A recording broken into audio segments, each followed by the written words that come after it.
Good evening, everyone. We are back for another magical coffee hour. And as we see here, we already got quite a few people waiting. That is amazing to see. Drew, Billy, Luna, good to see you all. Angela, Arter, Scooby, you made it. Maria, good to see you. Oscar, hey, yeah, all right, we got quite a few people in here. We'll probably have a few more people drift in. There's GK actually and Violet Star. Hello. So yeah, we got a few more people drifting in already. Very good. So we actually have some pretty cool stuff to talk about tonight, in my mind, at the very least. GG, hey, mugs up to you. First off, had a couple people messaging me asking me how to get spell work done, blah blah, all this stuff.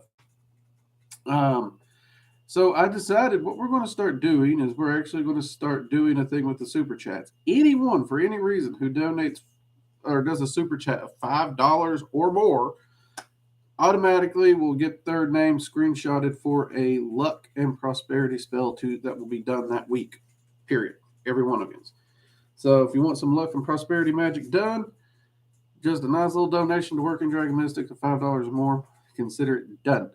Oh yeah, I'm supposed to also tell you to be sure to hit the like button and make sure you're subscribed, so you're notified.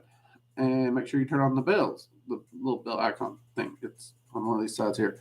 So you're notified anytime we release a video or go live. As some of you have noticed, we are trying to release a few more videos in our weekly lineup without changing our traditional weekly lineup.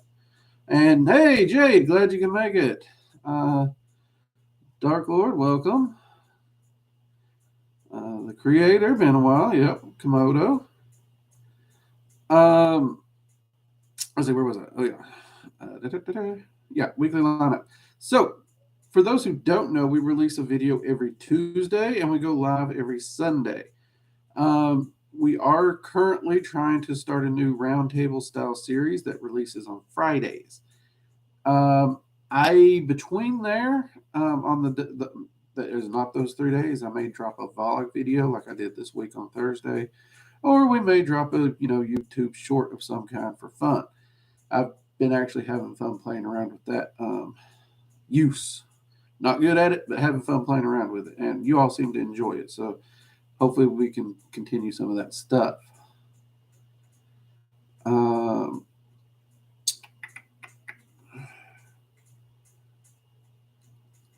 Let's see. Make sure we got everything. Peace and gratitude.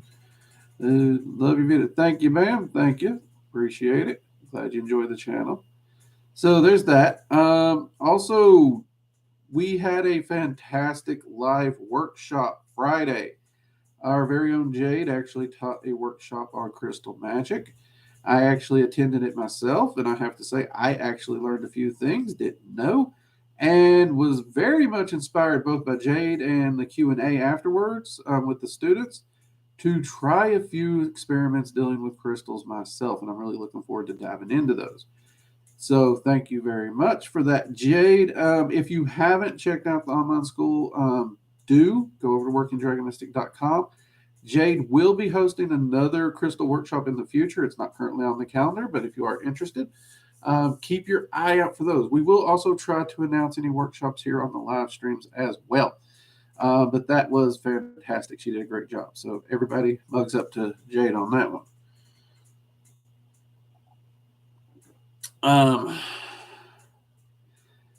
That's the I am actually very proud. So you all know I don't get political on this channel. I do not, for many reasons, many. But one of the things that means a lot to me is to give back to the community and those who help us. So I am actually going to be starting to utilize what I can here on Working Dragon Mystic to give back to a charity. And the charity that me and my wife actually looked into and picked out is going to be Wounded Warriors. So it's non-political. It's just supporting those who basically gave everything to defend our rights and our freedoms. They don't really support either political side, which I appreciate. Thank you very much for that. But it is something that I am going to be trying to do. And we may even actually do some live streams specifically to raise funds for them in the future.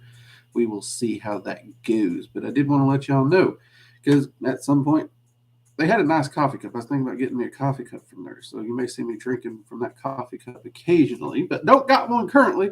Currently, I'm still drinking from my Working Dragon Mystic cup, which you can get at the merch store. If you want to support the channel and drink from a coffee cup that we have. Oh, we also have a stainless steel coffee tumbler now, and that thing works really, really well. Really well. Jade bought one. I haven't got myself one. I need to. All right, let's see. That's got that covered. Let's see what I missed. Got that one already. Violet. Creator. Atar. Kevin. Really love those ghost videos. David did a good job. He's still here for some reason. Kevin, yes, I'm looking forward to doing more of the vlog style videos talking about some of the paranormal things. We're also going to be doing a few roundtables talking about some paranormal things as well. It goes deeper, longer format, but the shorter ones I'm looking forward to that as well. And I wanted to start it off with that one, because that one, honestly, it's one I'll never forget. That was, and I got a lot of great responses on that video, so thank you.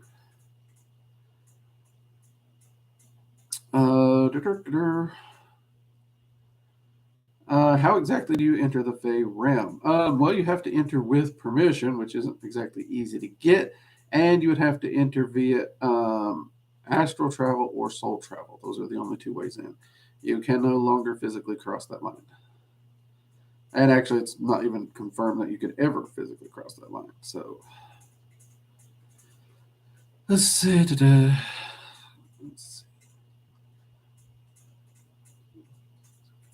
But as far as the charity, if you're wondering why I'm telling you this, it's because I always want to be candid and upfront with y'all what I'm doing. And I'm not political, y'all know that, but that is something, and I didn't want y'all to get the wrong idea if you found out without me telling you first. So now I'm telling you. That's why. So there we go. Always wanting to be straight with y'all. Amen, Angela. Amen. Don't have to be political to support those who gave everything for us. That's my opinion. So, but we are actually starting the spell working tonight. That thing is actually starting. So anyone who, even if you do $5 and ask a question, you still get the spell working. So if you do a super chat of $5 or more with or without a question, it will do that. And you can use the super chats to make sure I don't miss a question, because you all know how the chat gets, and we all know I'm technologically stupid. Yeah, make sure that is on there. I made a dragon's nest seals like you discussed in the video and took the geometric shapes and made it into a little miracle to make 12 sides. Cool. Angela, Working Dragon Mystic, where science, magic, have coffee. Yeah, I saw that earlier, right before I clicked over. I love that. I love that. I may have to slap that on a coffee mug, Angela, where science and magic have coffee. Yes, love that one. Jedi, good to see you. Angela, is it safe to eat in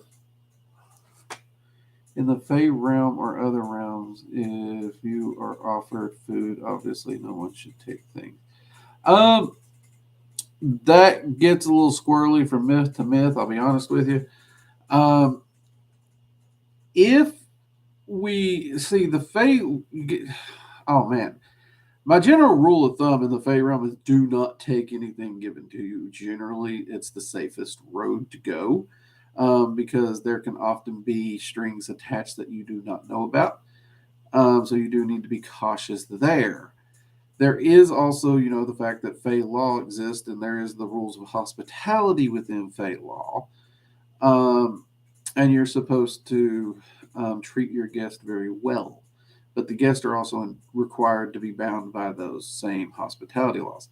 So, within the laws of hospitality, as long as you are directly covered by them, which usually requires you to actually be in the direct home of an entity, you would be the most safe that you could be to take food from them. But you'd still need to very, very closely pay attention to what's said when you're offered that food, generally speaking. That's why most people just avoid it altogether.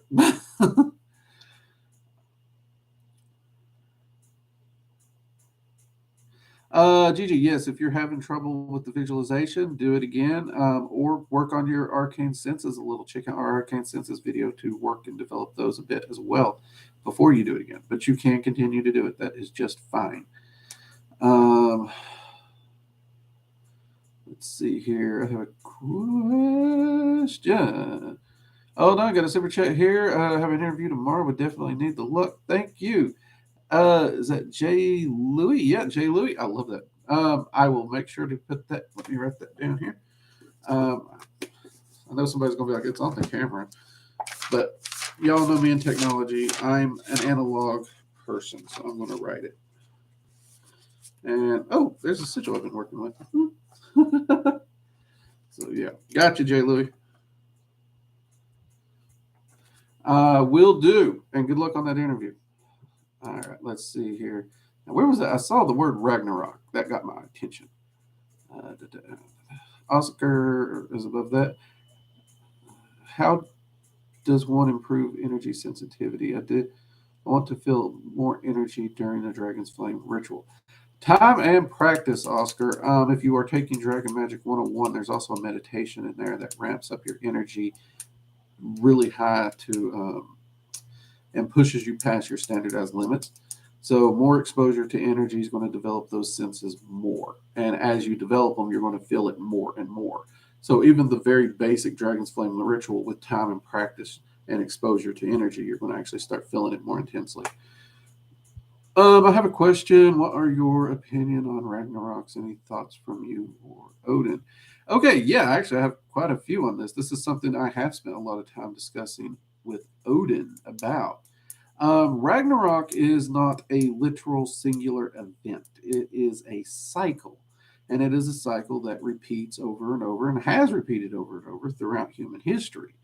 It is a time of essentially it's good times, hard times, and a point of chaotic change where everything that we know has reached a peak, and without a really large chaotic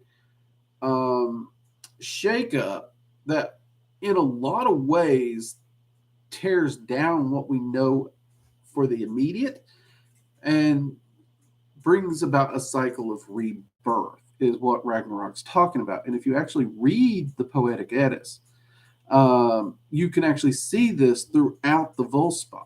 You have to read the whole Volspa, though, because it starts with the gods in their youth playing with their toys of gold. And it works its way all the way through to the prophecy of Ragnarok. And it actually ends with the gods in those same fields again finding the toys of the last cycle, and the cycle beginning its repetition and repeating. You also look over to through the Eddas itself, it's reinforced through all the different myths. Because one of the things that people have trouble with is Loki's place in the myth. Throughout the entire Eddas, Loki is a trusted friend and ally of Odin and Thor. They travel together. And a traveling companion is not to be taken lightly by any means in this time and era. That is a very important level of trust. Second, um, Odin and Loki have taken a blood oath of brotherhood. They're not genetically brothers. They've done the whole blood oath thing. So they are blood brothers in that aspect. This is mentioned heavily in the Lokasana, and this is where everything goes because suddenly everything changes. Everything's a curveball. Nothing makes sense.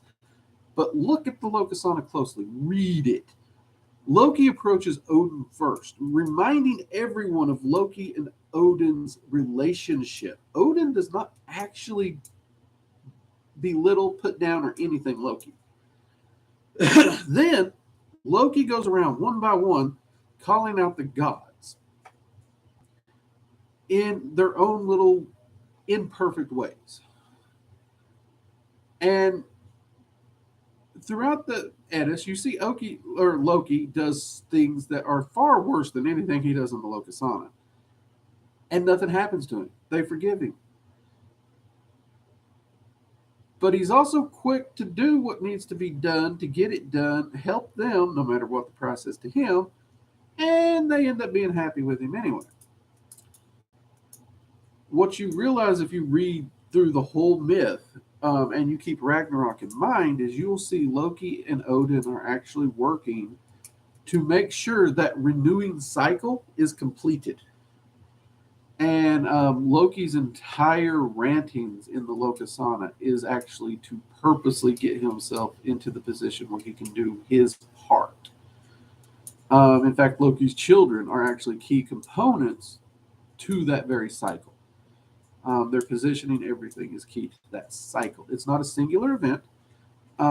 It is a cycle that will continue to happen. It has happened and will continue to happen. And there's actually many, many people who think we are right now in the midst of a Ragnarok cycle. And turn the news on for 5 minutes, I could see it.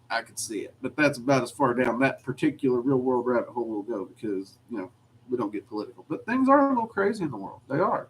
And it could be. I'm not saying we are, but we could be. And so I wouldn't be surprised if we see a lot of real world changes to the world as we think we know it.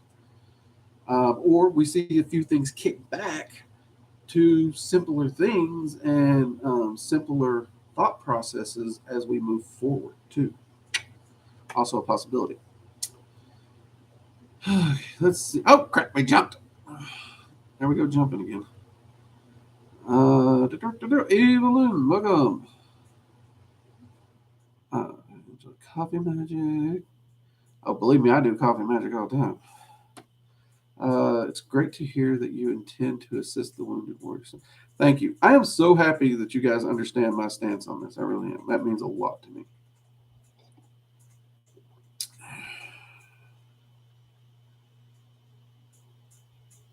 Gigi, your dragon scale arm tattoo is one of the. Thank you. I actually got this on Whidbey Island at Night Owl's Tattoos. The artist actually had to do each of the scales individually because most scale tattoos that I've seen, they're just photocopies of the same scale over and over, and they look just generic. I don't like them. I wanted something organic. Luckily, William wanted to do something, and he was up for a challenge because every one of those scales had to be individually designed and done. So basically, each of those scales ended up being their own tattoo instead of just a photocopy of each other. Took a long time to get it done, but it was very worth it. I was so tickled to death. So if you're on Whidbey Island, near Whidbey Island, or anything like that, check William out over at Night Owl Tattoos. Great tattoo artist.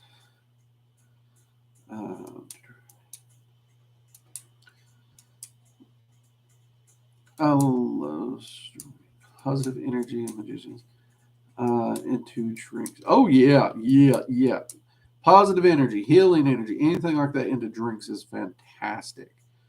In fact, I pretty much just keep healing energy pumped into drinks anytime I even think I'm coming down with something.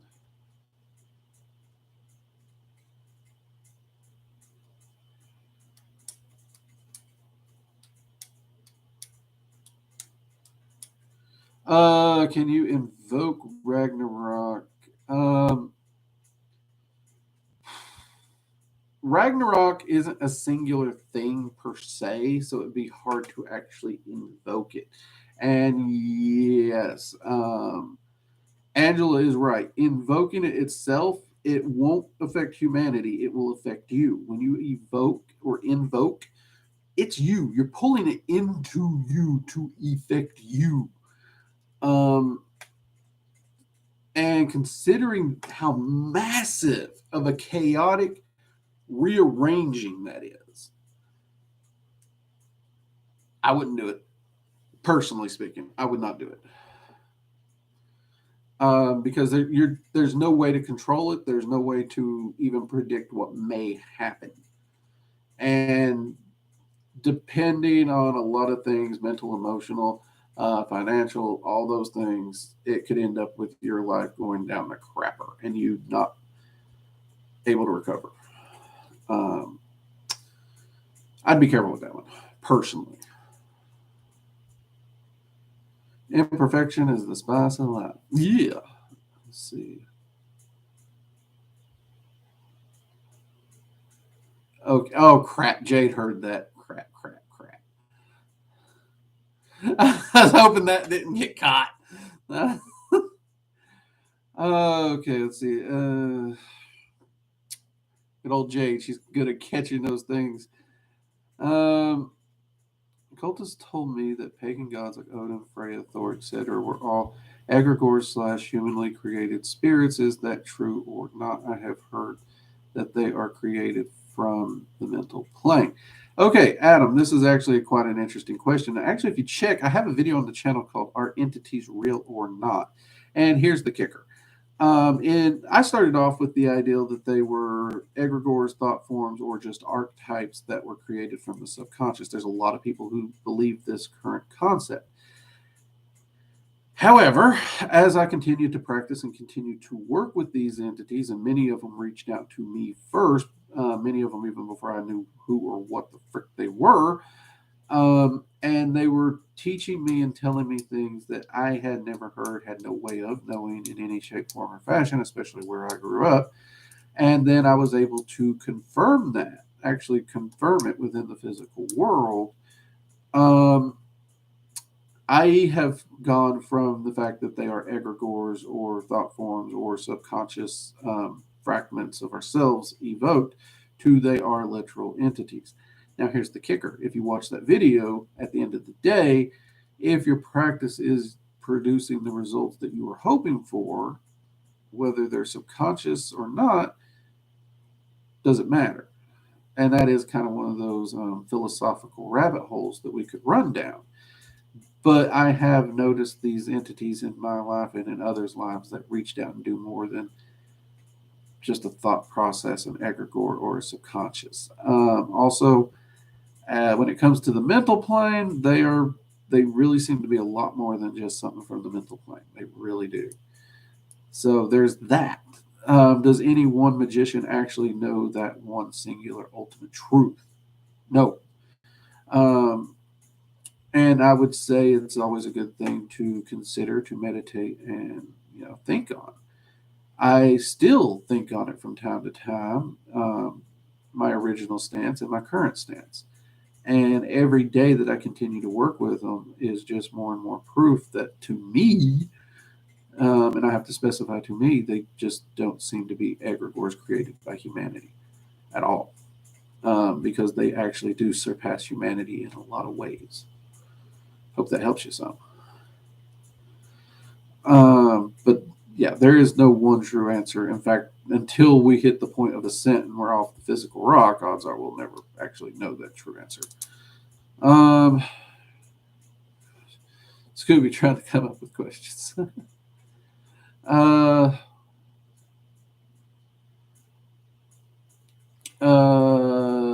Any tattoo regrets? No, I actually have no tattoo regrets. I put a lot of time and thought into all my tattoos.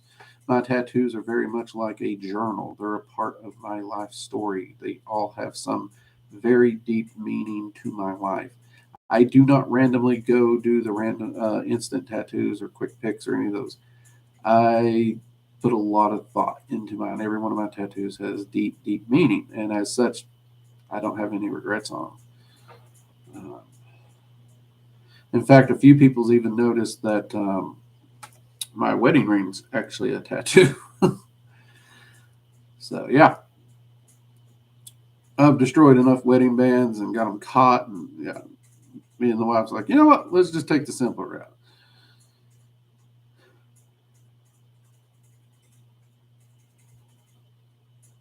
It'd be worse than rolling a D100, Scoob. It'd be a lot worse than that. It'd be like rolling a D1000, and every one of them sucks. So,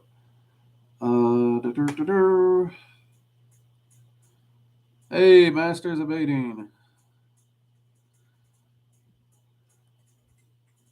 See, Hermetic Times. Do you basically use the names of the four elemental rulers for the draconic lesser banishing ritual of the pentagram? Sort of. There's a few other variations in there because of the you got the anytime you do a lesser banishing ritual of the pentagram and the draconic version, you've got the in the draconic version it's the draconic cross that's set up. You don't use the names of the rulers there. Then you move over to the pentagram, which the pentagram you can either use the pentagrams or you can actually trace out a dragon's eye. And you would trace the dragon's eyes straight across, down, up, and out. Um, and then you empower it with the four powers of the magus as you go around each of them as well. So you have the cross, you have the construction of the pentagrams, and then you come to the evocation, which would be where you evoke the rulers themselves. It's not a full evocation. It's just called that because you're evoking their essence or their energy into the area, just like you're not fully evoking the archangels in the lesser banishing. Because there's a difference in calling that power and doing a full evocation. There's a drastic difference there. So there are a few variations. It's not just to remove the names and change them.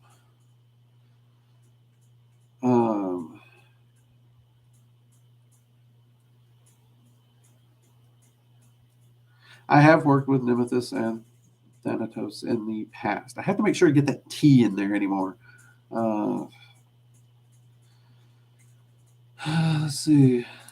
I've enjoyed working with them when I did. I can't say I've worked with them a lot or in depth, but I have worked with them in the past. Also, if we're just joining us, make sure you hit the thumbs up.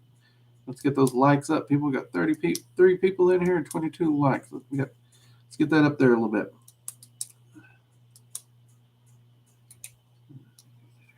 Thank you, Maria. We actually sat down and put a lot of thought into the design of that. Let's see. Can I keep my Comag and Guardian around me 24/7 or only? They're around you 24/7 whether you like it or not. So, yeah, that's easy. You can do that. When you're working with them, you're working more directly and calling their power in deeper. So, there's that. It's definitely practical too for a mage. Have you ever seen an archon in the astral? What do they look like? I have encountered a couple archons, and what they look like is essentially they're formless. A lot of things in the astral are true; their true form is formless. And archons, in and of themselves, generally don't want to take on a form unless it's a form that you put upon them. And when you're putting a form upon them, it's either a preconceived bias or a fear. So that's kind of that kicker. They don't actually have a true form of their own, which is true of most entities, in all honesty. Hey, mugs up, Kevin. Thank you for the super chat. I'll make sure you're on the luck and prosperity list. Mugs up to you, mate. Let's see what we got here.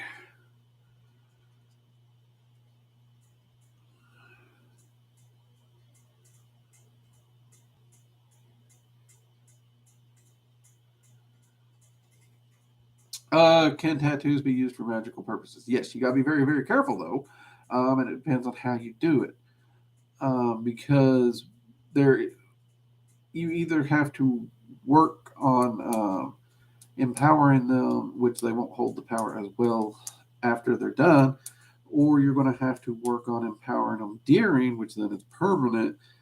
But you also run the risk of exposure to the energy of the person tattooing. So then you got to deal with the trust of the energy of the person who's working. It gets into some dangerous territories. It really does.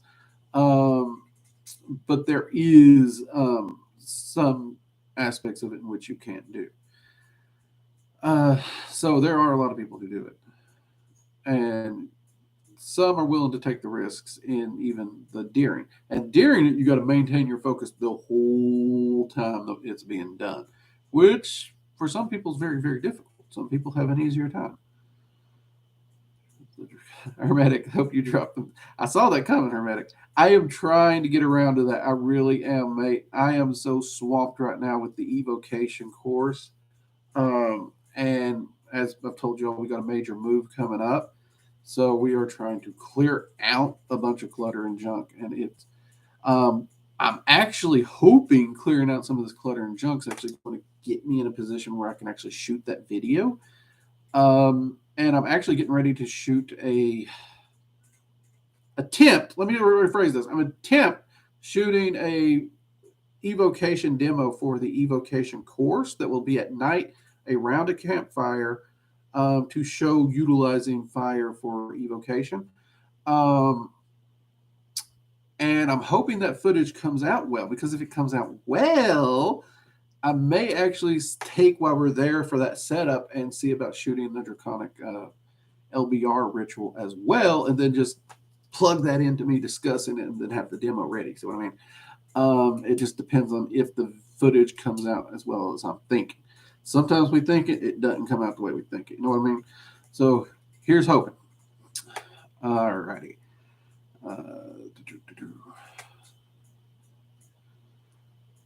I suppose I have a question. I was wondering out of curiosity as to if you have observed, researched anything in regards to the alleged Mothman cryptid. Actually, I have, and there is an entire roundtable we're going to do on that. In fact, my daughter, Halloween, Chaos Squirrel herself, who hosts this sometimes, is a major Mothman fan. And she has threatened my life if I do that roundtable without her. So, as much as I love her, we will be doing a Mothman cryptid roundtable. I have researched it. In fact, where we currently live, when we first moved here, I actually had an opportunity to drive out to West Virginia during some of the newer sightings. I did not particularly take the opportunity. It would have been about a 2-week investigative trip. And we were in the middle of unpacking, getting settled and stuff like that. And the wife had work and deployments that she had to deal with right off the bat. So it just wasn't really practical. But it is a cryptid that I have looked into. I've done a few investigations on site, off site, not just in West Virginia, but even it looked into some sightings in other states as well. So that is one we're going to be talking about. And for some reason, that one seems super popular these days. And my daughter told me that's like all the rage around colleges now. I don't know why, but hey, cool.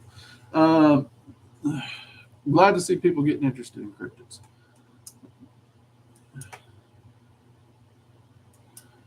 The benefit would entirely depend on the use, the methodology, and your intended purpose for it. Benefits for magic in general entirely depend on how you use it, what you use it for, how you set it up, how you go about it, and risk versus rewards. Most of the time, for most people, the benefit really doesn't seem to outweigh it. For most people, some people it does, some people it doesn't. There's no real way to articulate for the individual.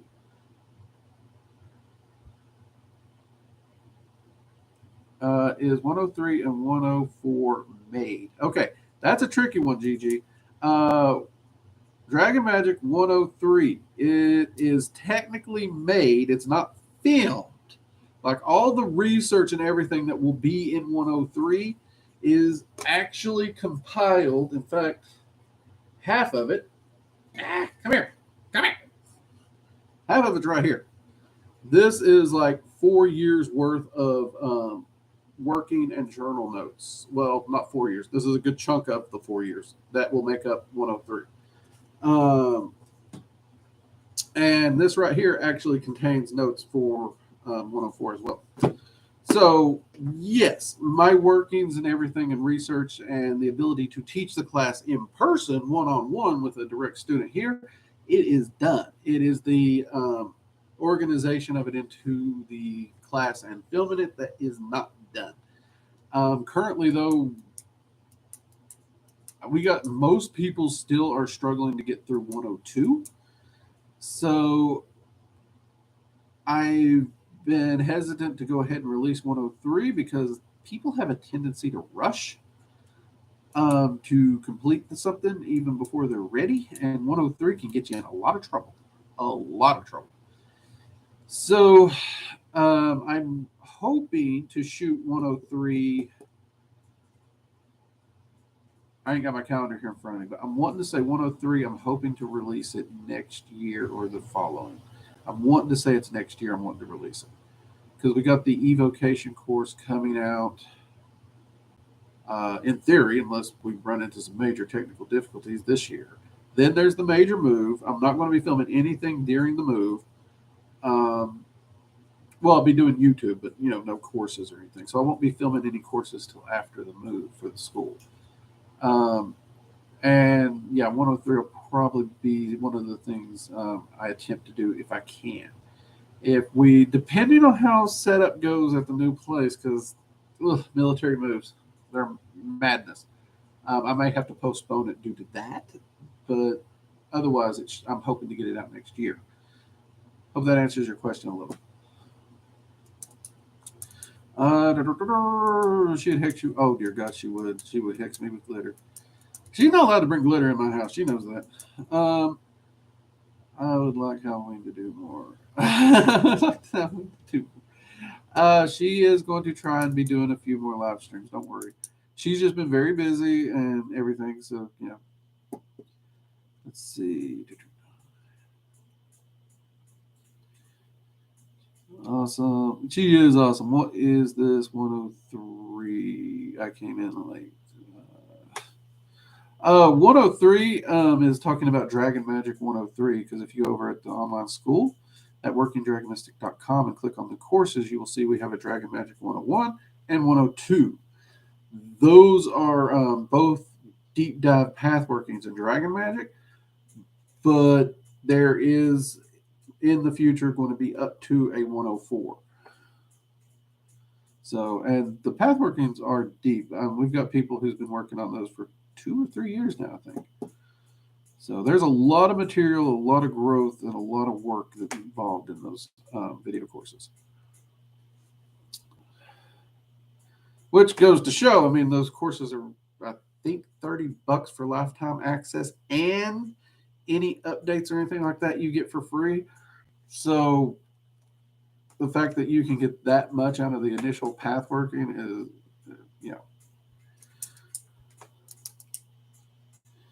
I'm mad. Why am I mad?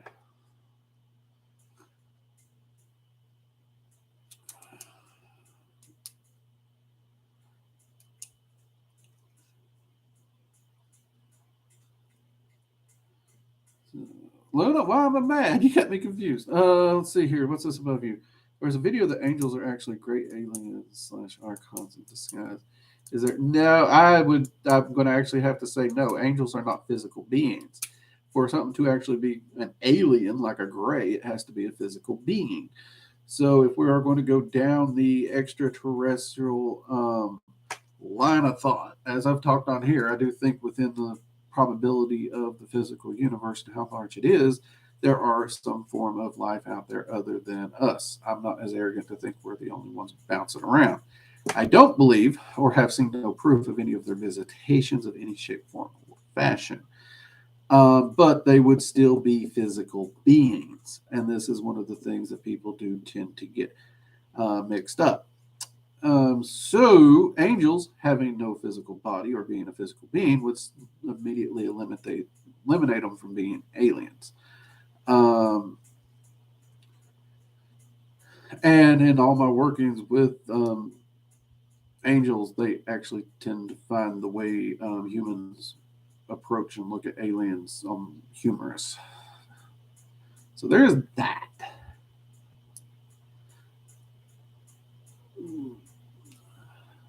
There are plenty of things that are gray in the astral, but if you are looking at an actual alien or extraterrestrial, the key word there is extraterrestrial, which is it requires it to be within the physical realm, not within the energetic planes. You do have this whole concept now with these quantum mystics, which are vastly misrepresenting the word quantum. They are vastly misrepresenting science and science terminology. And that's where you're getting this idea that aliens exist within other planes, because quantum fully deals with the physical. Quantum has nothing to do outside the physical. So that is one of those things. And in their search to make these things believe, they remove it from the physical in order to say, well, now you can't prove it, can you? So, yeah. And that really irks me that people are misrepresenting scientific terms and things like that. Because it causes a great deal of confusion.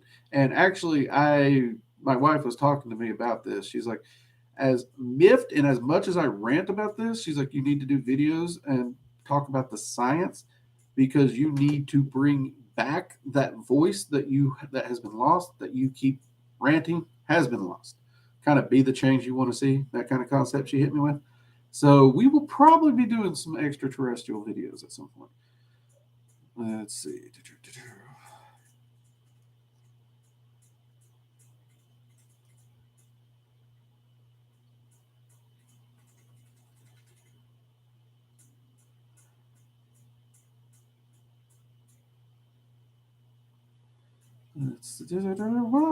Where am I? Okay, I got lost here.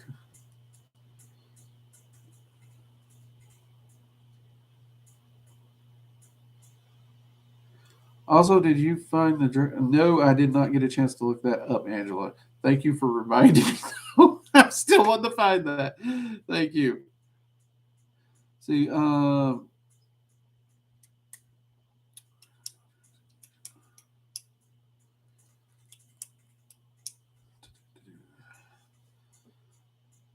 yeah, I'm iffy on the UFO content of the channel because so many people, take things and it gets really crazy really fast.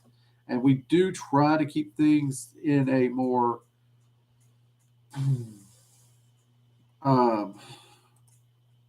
grounded area. But at the same time, I do have to agree with my wife.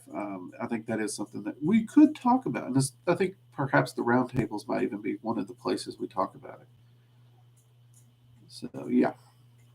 What do I think UFOs are? Well, that's easy, UFO is an unidentified flying object. That is it. It is nothing more. Any object that flies through the sky and is unidentified immediately becomes a UFO. Somehow, some way, UFO has become to mean aliens. Always an alien. Nope. It is just an unidentified flying object. I've said it on this stream. If I take me a big old bag of dog poop and I throw it over my fence in the middle of the night, somebody driving by sees it and it disappears into nowhere and they don't know what they saw, that is an unidentified flying object. And we have to bring back the rationality that UFO only means unidentified flying object. That's it. And we have to approach them with skepticism, and we actually have to look for evidence, not faith-based. And that's one of the problems is a lot of your UFO groups, they're actually almost religious cults at this point. And I can't count the number of people who have literally sold their life savings and everything because they saw a UFO and they were convinced the world was coming to an end. Turns out it just happened to be a normal trip of the Goodyear blimp. So that's kind of the thing. There's kind of this almost cultish mentality that's come up around UFOs that when I was a kid, it was laughable, but researchable scientifically. Today, we're seeing so many people throw their lives away drastically in harmful ways due to the mentality. And that's where it breaks my heart. But no, UFO just means unidentified flying object. It can be anything.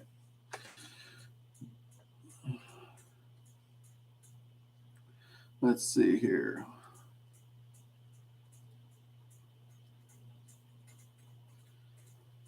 Let's see.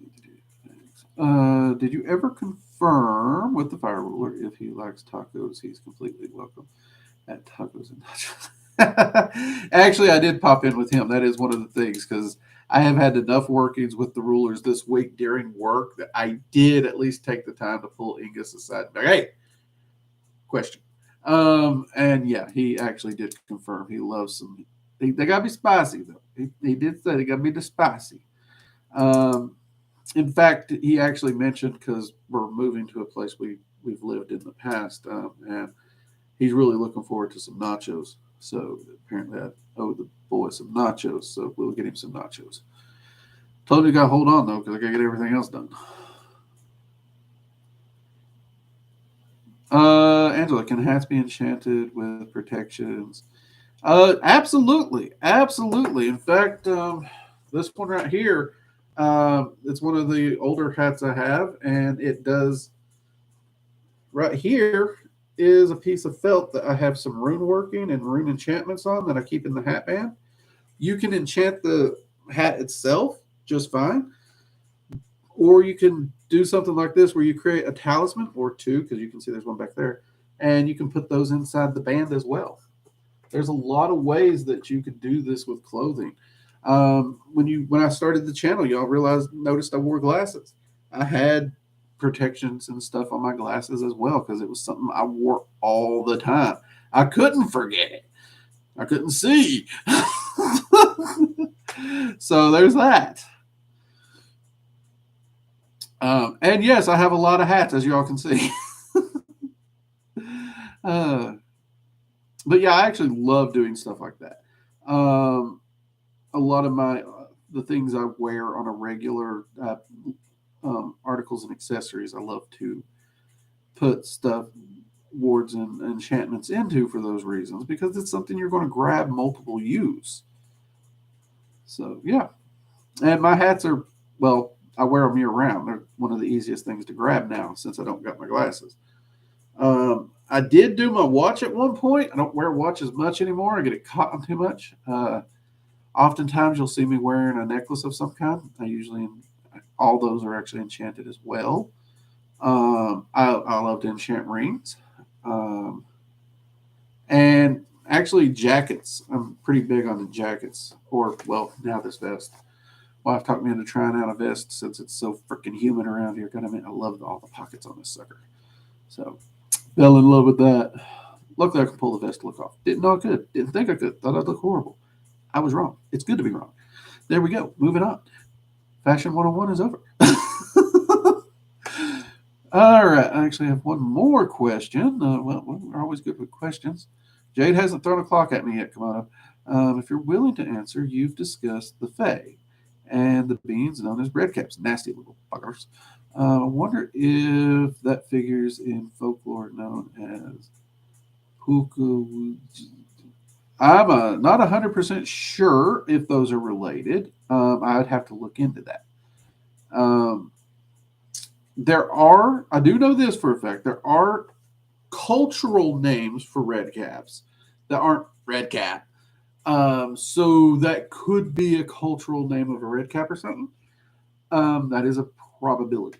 I can't confirm it. I can just say it's a probability because there are other cultural names for red caps. The red cap just being the most common name of them. And they are nasty little blighters. Have I ever worked with angelic beings? All the time. Michael, Raphael, Uriel, Azrael. I've done a path working through the 72 angels. I've worked through the Tree of Life, path worked through it. So yeah, I have worked with angelic beings. In fact, very recently, me and Raphael, our entire relationships changed. Many of you know me and him kind of butted heads from time to time. Is actually for those who take the evocation course. Actually, I was doing an evocation as a demo, filming it, and I was just doing a quick evocation. I was using Raphael in there because I give example of different beings and entities, and he hit me with a conversation piece that I forgot I was on camera. I got a little choked up on that. Not gonna lie.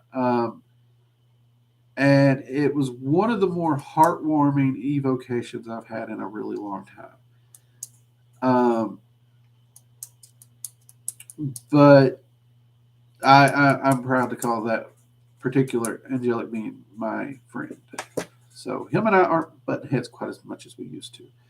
So whoever takes the course when it releases, don't laugh at me too bad. You can laugh at me a little. Because I didn't edit it. I didn't edit it out.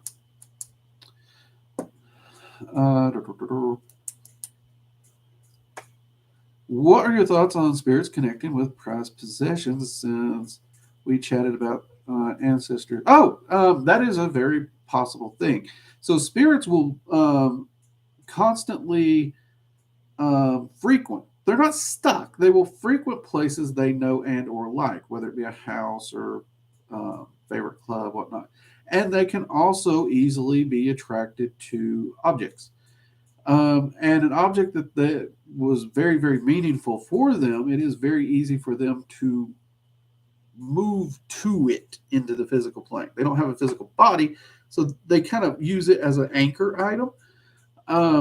It's not like they're 24/7 in the item per se, but they do have a continual connection to it. And it is where it is an area that they will usually frequent and or visit. And that item can also be used as a direct line, like almost a bat phone, to talk to them. So, like if you have an item or a necklace or ring or doll of a loved one or grandparent or something, you can use that as a direct line to speak to them. Definitely. As far as the Annabelle doll, actually, when I visited the museum, I'll be honest, it was just an energetically dead doll. I would not be afraid of that thing even in a dark room. Whether so, either A, the real Annabelle doll is not actually in the case that they claim it is in, or something funny went on there. And I know there's a lot of people who claim the Warrens were frauds. I do not think they were frauds.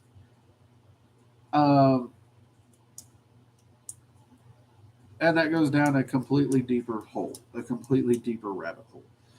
But do not misunderstand that I am grateful for what Ed and Lorraine did, because when it comes to paranormal research and demonology, and well, look at what I do for a career now, they kind of opened that door for a lot of people. So I don't think they were frauds, but I don't think all the publicity was necessarily exactly what was spun, if that makes sense.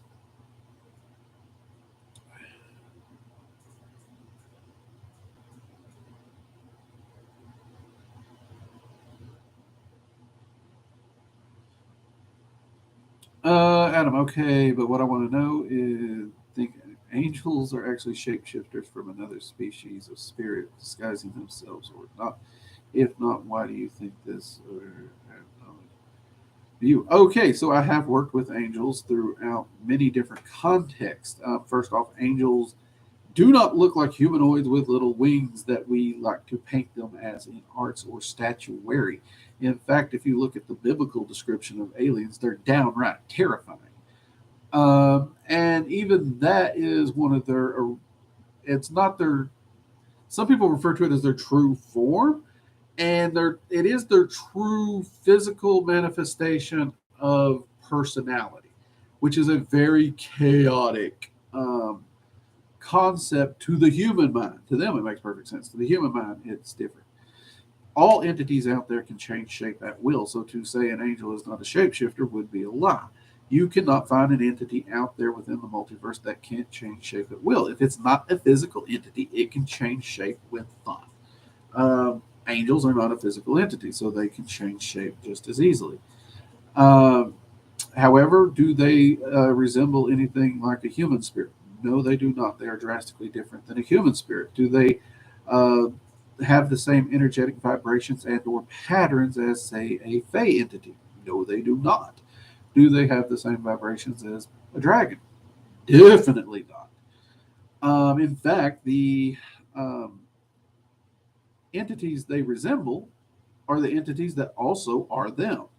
Angels and demons are the exact same entities. So when you look at entities that are quote unquote demonic fallen angels, they never fell. That is a biblical bedtime story that just didn't happen. The angelic demon war did not happen. Uh, both sides of the same species still work together.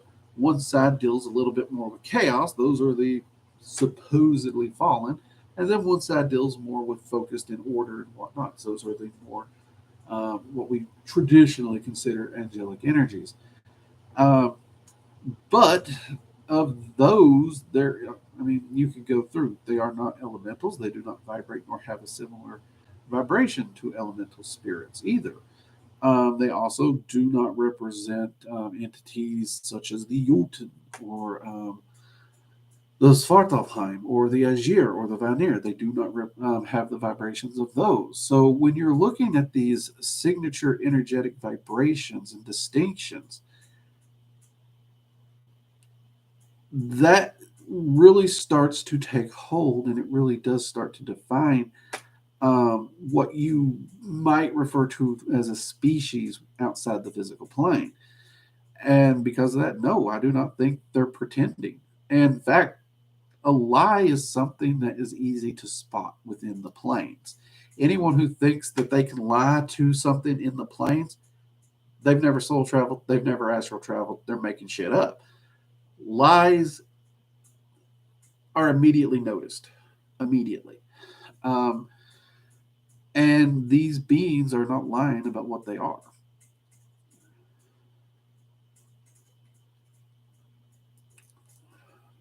That's my point of view on it in all my research and the research of at least 100 other magicians that I've worked with and compared notes with.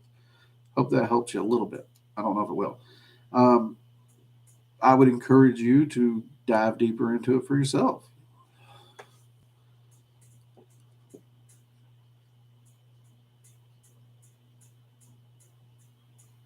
See what we got. Whoa. Okay, it jumped. Perhaps the spirit vacated. That's possible. I mean, according to them, the box it's in is supposed to contain, so nothing can evacuate. But then again, yeah, it's possible. There's so many variable possibles that could have happened. Needless to say, the doll's nothing special at this point in time. But it is an interesting thing. The museum's interesting. I was, as a metaphysical practitioner, I was let down. But the history of the cases, I still find interesting. If you get a chance to visit it, do.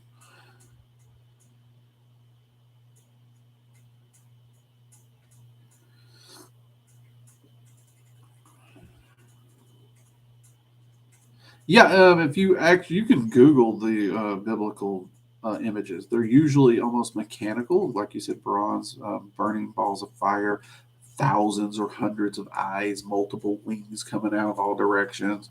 They're pretty creepy. I have actually gotten to see a group of angels in that particular shape and form. It's unsettling. Lovecraft had nothing on that. I'll be honest. Um, I've read Lovecraft, and yeah, which actually makes sense. I mean, if you look at the biblical side of it, every time an angel shows up biblically, it's that the first thing they do is "Don't be afraid." Well, I'm not going to be afraid of some guy that looks like me. In most cases, I'm not afraid of anything that looks human. But a giant gyroscoping ball of fire with 20 wings and 100 eyes coming out of the sky in the middle of nowhere, just poof, suddenly in front of me, that that deserves a "Don't be afraid, Drake." That would deserve that.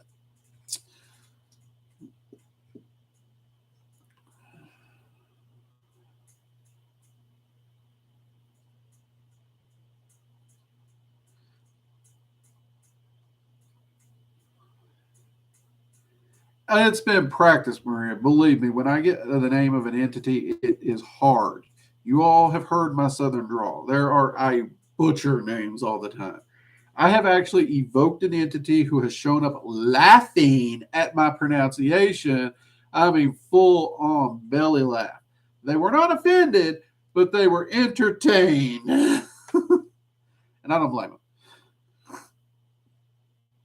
Do I work with servitors at all? Actually, I do enjoy servitor magic. We did a video on introduction to servitors, and I'm actually doing some experimentations with some new uses and new setups for servitors over the last 2 or 3 weeks.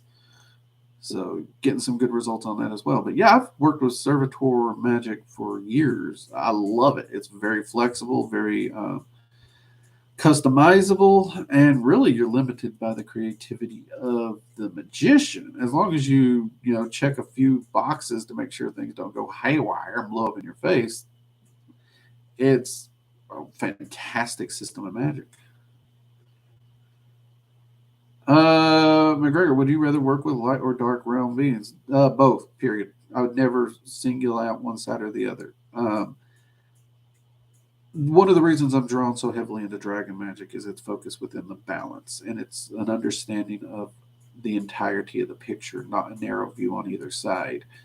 So I won't pick one side or the other. I wouldn't.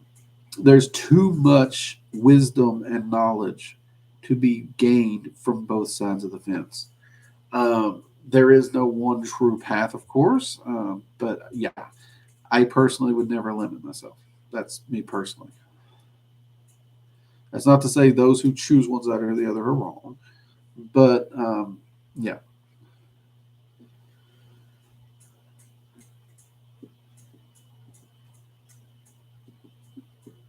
Maybe things. There's a thought. There's a thought, Angela. Maybe they inspired it. That is a thought. All right, Jade is throwing clocks at me, people. That means, of course, our hour is up. And she is ready to throw clocks. She looks forward to throwing clocks at me. I'm just telling you. I'm just telling you. If the admin ever get together for like a meetup or a camp out or something, and I have like a big clock-shaped scar on the side of my face, I think we all know who did it, don't we? Let's see what we got here. Anything I can answer quickly before we get going? Possible. We know to talk with my entity. Let it roll off the tongue. Yeah, try to do it naturally. It actually works better than tripping over proper pronunciation. That is actually correct. Struggle with pronouncing Norse names. The big one with Norse is remember J's are Y's. That's the big one. I had a lot of trouble with Norse names until I finally got my brain to remember a J is a Y. A J is a Y. A J is a Y. That helped a lot.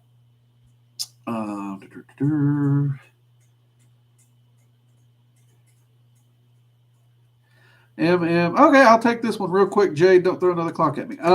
Revenge magic. Do I condone it? Here's my thoughts on that, MM. I believe an individual, period, has a right to defend themselves and their family. Okay? Now, what does that condone? How does that condone? That is a morality question that the individual would have to answer. If you threaten to harm my family in any shape, form, or fashion, I would not hesitate to use baneful magic. I wouldn't. Now, there does come the question of, well, this event happened, by and large, the dust has settled. Do you do a spell for petty revenge to make you feel better, smile, or laugh, or do you just let it go? That actually comes down to the person and the situation. And there are times I've done it. I have actually done a spell, so someone spent the next year with a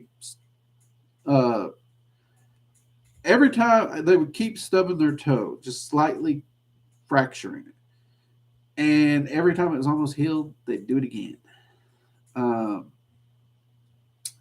That was about 10 years ago. And as far as I know, the person had a little toe that was fractured for a year. So, was it petty? Yes. Did I personally, as an individual, feel I was justified in doing so? Yes. Does that mean the guy next door would feel the same? Maybe not. Morality really is kind of a point of view. We have a social morality that most people apply to that governs our general society, the societal agreed upon rules, and then we have individual morality. And magic is a tool. You just got to remember that magic is a tool. What you do with it, that's your choice. But you also got to own any consequences of your actions. You know what I mean? So if you can do the magic and you can lay down and sleep at night. That's on you, not me.